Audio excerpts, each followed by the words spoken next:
On our last risk assessment, we discovered that 28% of our students had parents with chronic illness, and the parents were choosing food or the Pagpag over medicines. And even though we had a clinic that they could have come to, they didn't ask or tell us that they were in that situation. And it's very Filipino. It was the sense of, like, well, you already do so much of us and we're shy to ask, which is why we do the risk registers, to find out what situation is in their life right now that could potentially mean that they would drop out of university or they would drop out of school.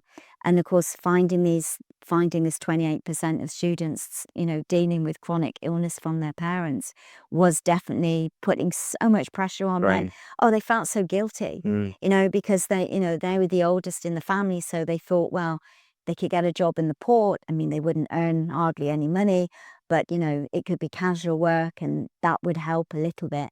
So immediately when we found that out, we then went straight into going back to all of our donors and telling them about the problems.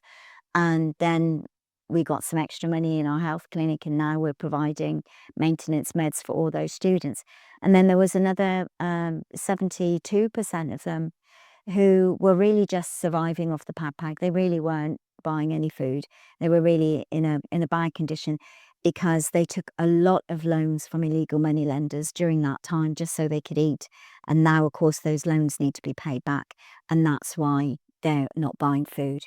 So when we learnt that, we then fundraised again for what I call a COLA allowance, but it's a cost of living allowance, and it's awarded to the family so that they can then either use that for wherever the need is. If they need to use it to pay an electric bill, or they need to use it to buy water or to pay for their rent or to buy food, but they've got that. And that's meant that we got to the end of this school year and 100% of them graduated.